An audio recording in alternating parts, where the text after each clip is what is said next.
Iran की सड़कों पर इस वक्त जो गुस्सा उमड़ रहा है वो सिर्फ महंगाई या बेरोजगारी का नहीं बल्कि उस दबाव का भी है जो कमजोर होती अर्थव्यवस्था ने आम जनता पर डाल दिया गया है। देश के हालात एक बार फिर ऐसे मोड़ पर खड़े हैं जहां सत्ता और जनता आमने सामने दिखाई दे रही है। इसी बीच ईरान के supreme leader Ayatollah Ali Khamenei पहली बार खुलकर सामने आए हैं और उन्होंने जन आक्रोश के बीच बेहद सख्त और चेतावनी भरे शब्दों में अपना संदेश दिया। उनका लहजा साफ बता रहा था कि ईरानी सत्ता इस आंदोलन को हल्के में लेने के मूड में नहीं है और इस सीधे तौर पर देश की सुरक्षा और स्थिरता से जोड़कर देखा जा रहा है। ईरान में महंगाई, बेरोजगारी और लगातार गिरती अर्थव्यवस्था के खिलाफ लोग सड़कों पर उतर आए हैं। हालात ये हैं कि देश के करीब 90 शहरों और कस्बों में विरोध प्रदर्शन फैल चुका है। कमजोर होती रियाल, रोजमर्रा की चीजों में बढ़ते दाम और नौकरी के आवासों की कमी ने जनता को बेचैन कर रखा है। शुरुआत में प्रदर्शन आर्थिक मांगों तक सीमित था, लेकिन धीरे धीरे इनमें सरकार विरोधी नारे की गूंज भी सुनाई देने लगी। बीते एक हफ्ते में हिंसक झड़पों के दौरान कम से कम 10 लोगों की मौत हो चुकी है, जिससे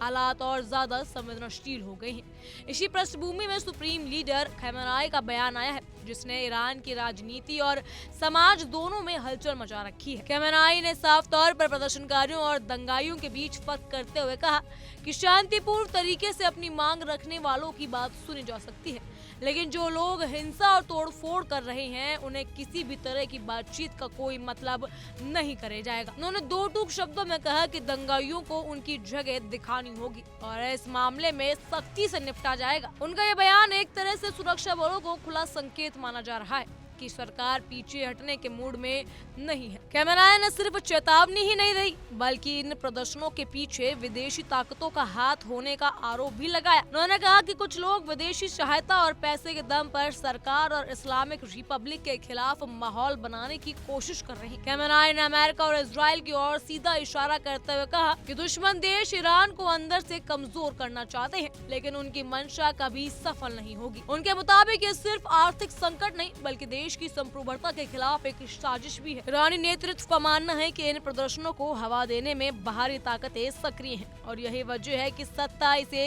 राष्ट्रीय सुरक्षा से जुड़ा गंभीर मुद्दा मान रही है। खमेनेई ने कहा कि ये सबसे गंभीर मामला है और सरकार ऐसे किसी भी प्रयास को बर्दाश्त नहीं करेगी जो देश को अस्थिर करने की कोशिश करे। उनका संदेश साफ है, ईरान किसी भी कीमत पर अराजकता को स्वीकार नहीं करेगा। दूसरी ओर अंतर्राष्ट्रीय स्तर पर भी इस मुद्दे पर बयानबाजी तेज हो चुकी है। अमेरिकी राष्ट्रपति डोनाल्ड ट्रंप ने चेतावनी दी थी कि अगर ईरान प्रदर्शनकारियों को कुचलने की कोशिश करता है तो अमेरिका हस्तक्षेप करेगा। इस बयान पर ईरान ने कड़ी प्रतिक्रिया दी और इसे गैर कानूनी तथा अस्वीकार्य बताया। संयुक्त राष्ट्र में ईरानी राजदूत ने ट्रंप की धमकियों की निंदा करने की मांग की, जबकि सुरक्षा परिषद के सचिव ने चेतावनी दी कि ऐसे बयान पूरे क्षेत्र में अराजकता को बढ़ावा दे सकते हैं। ईरान के भीतर सत्ता और जनता के बीच ये टकराव ऐसे समय में हो रहा है जब देश पहले से ही अंतर्राष्ट्रीय प्रतिबंधों और आर्थिक दबावों से जूझ रहा। मौजूदा विरोध प्रदर्शन 2022 में महसा अमीनी की मौत के बाद हुए आंदोलन के बाद सबसे बड़े माने जा रहे हैं। उस समय हिजाब विवाद के बाद पूरे देश को झकझोर के रखा हुआ था